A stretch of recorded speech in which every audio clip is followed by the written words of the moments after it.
Hoje nós vamos falar sobre o nosso trabalho, cujo nome é Avaliação de Desempenho de dois tipos de tratamento de água cinza, visando o reuso não potável em residências.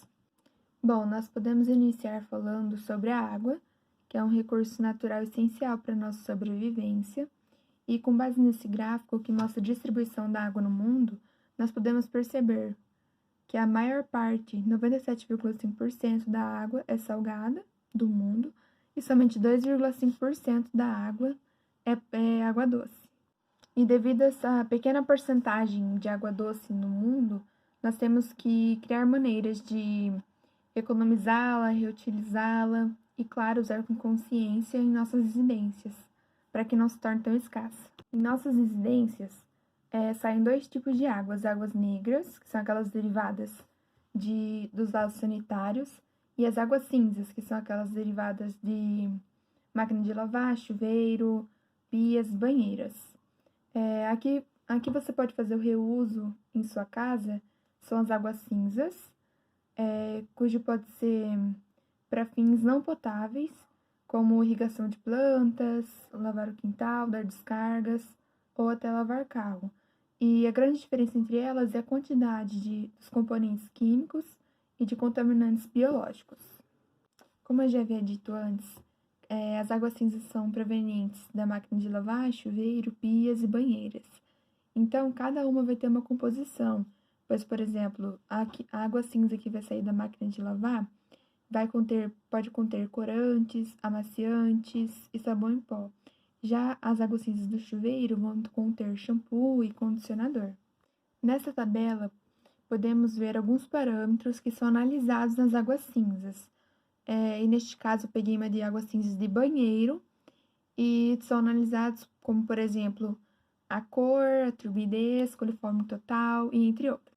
Então, o objetivo do nosso trabalho é fazer comparação entre dois tratamentos de água, que pode ser feito nas residências domiciliares mesmo, no caso, pelo método de cloração, que utiliza o cloro para poder desinfectar a água, e o método da radiação ultravioleta, que utiliza lâmpadas fluorescentes ou lâmpadas germicidas, e com base já em revisões bibliográficas já produzidas, poder fazer essa comparação de qual seria mais viável, mais eficiente, mais eficaz para ser feito em casa. Como já vimos anteriormente, os dois tipos de tratamento têm como objetivo deteriorar qualquer tipo de micro-organismo existente na água. O tratamento com cloro é um dos mais antigos utilizados. Ele consiste em oxidar as células dos micro-organismos, seja por meio da destruição de enzimas e proteínas, que são fundamentais para o funcionamento adequado da célula, ou pelo rompimento da membrana celular. O cloro utilizado pode ser o gás cloro, soluções de hipoclorito, dióxido de cloro, entre outras opções. Como funciona um clorador? O clorador é uma estrutura de plástico de material resistente para que não haja corrosão. Dentro dele possui um tubo medidor projetado para controlar e indicar a dosagem de cloro, uma mola e um diafragma projetado para impedir o refluxo dessa água no sistema, e uma válvula reguladora de vácuo e pressão. Explicando o fluxograma que criamos. A água da máquina vai para um recipiente, passa por um filtro, seja ele filtro de areia, filtro de carvão, e em seguida ele vai para o clorador, e lá a água será desinfectada. O tratamento com UV, ele utiliza lâmpadas germicidas. Essas lâmpadas emitirão luz ultravioleta. O que é essa luz ultravioleta? Ela pode ser artificial ou natural. A natural é a luz do sol, que emite UVA e UVB. A artificial emite UVA, UVB e UVC. UVA e UVB é utilizado nos bronzeamentos artificiais, luz negra, etc. O UVC, ele é um dos que se destacam, pois ele produz uma ação germicida.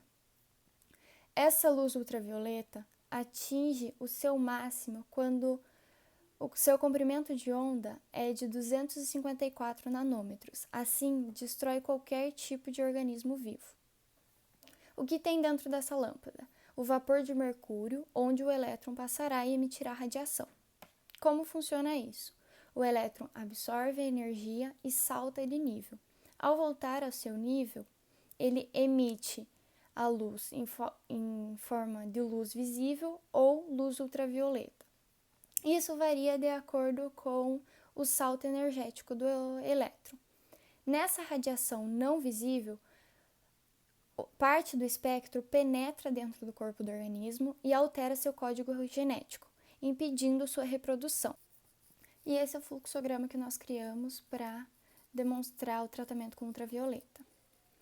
Da mesma maneira, a água passa por um filtro e vai para o reator.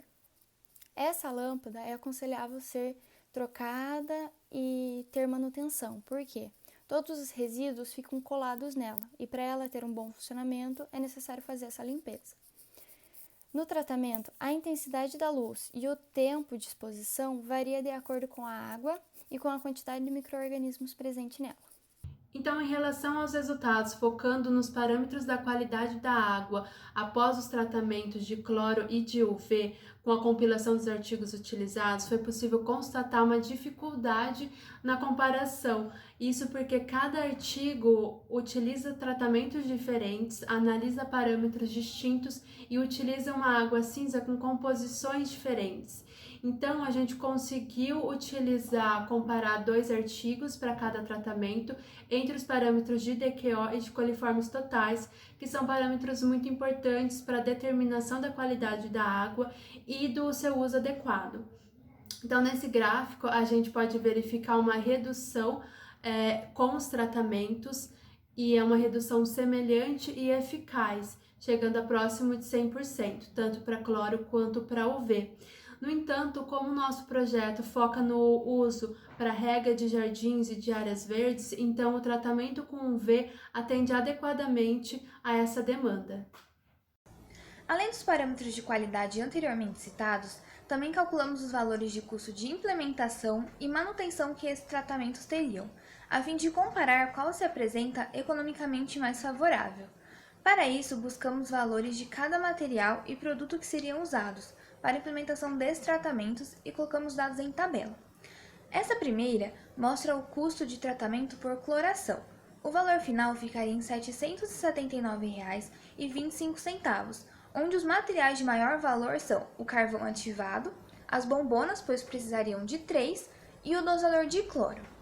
Já essa segunda tabela são os dados de custo do tratamento com luz UV, onde o valor final ficaria em R$ 737,35, e os valores mais altos também estão relacionados com o carvão, as bombonas e, nesse caso, também com a lâmpada UV. Através desses dados, fizemos um gráfico, onde é possível notar que o valor de custo de ambos são bem próximos, ficando na faixa de R$ 700 a R$ 800. Já em relação à manutenção que esses tratamentos precisariam ter, o UV se mostra mais favorável, pois a lâmpada tem uma duração de aproximadamente 1 ano, enquanto as pastilhas de cloro precisariam ser trocadas entre 15 a 20 dias. Também buscamos analisar qual seria a redução de água e custo na conta de água antes e após o reuso. Para isso, foram feitas 2 análises. Na primeira, foi comparada as contas de água de uma família que tem um gasto de médio a alto em 2013 antes do reuso e 2014 após o reuso sem um tratamento adequado, sendo assim usado apenas para a lavagem do quintal. Tivemos como resultado que de um ano para o outro, a média de consumo mensal foi de 30 metros cúbicos para 21 e o custo passou de R$ 141,60 para R$ 100, tendo aí uma média de economia de 9 metros cúbicos, o que equivale a 9 mil litros de água e aproximadamente R$ 40 a menos por mês. Já a outra análise se deu através da média de consumo de água de uma residência que apresenta consumo mediano em 2019 e 2020. Pelos dados, conseguimos concluir que a família que apresentava consumo médio de 16 metros cúbicos conseguiu passar para 10, com reuso utilizando algum tratamento, levando a uma economia anual de 72 metros cúbicos, o que equivale a 72 mil litros de água, gerando cerca de R$ 1.092 de gasto a menos ao ano. Em relação ao tempo de abatimento e retorno para a instalação dos tratamentos, analisamos que no primeiro ano o cloro levaria 9 meses para chegar ao abatimento, trazendo um retorno de R$ 273, enquanto o tratamento com luz UV levaria 8 e traria R$ 364 de retorno.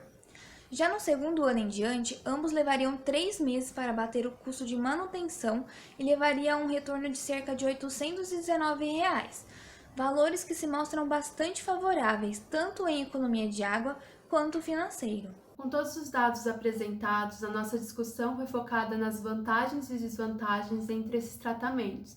E com isso a gente pôde verificar que o tratamento com UV ele é eficaz pela inativação da maioria dos micro-organismos, evita o transporte de substâncias químicas tóxicas, além de não gerar subprodutos, algo que ocorre com o tratamento do cloro, que ele gera subprodutos, tais como os trielometanos, que são considerados cancerígenos. Além disso, o cloro, em certas concentrações, pode prejudicar o crescimento das plantas, que é um dos usos que a gente está determinando, que é a rega de jardins.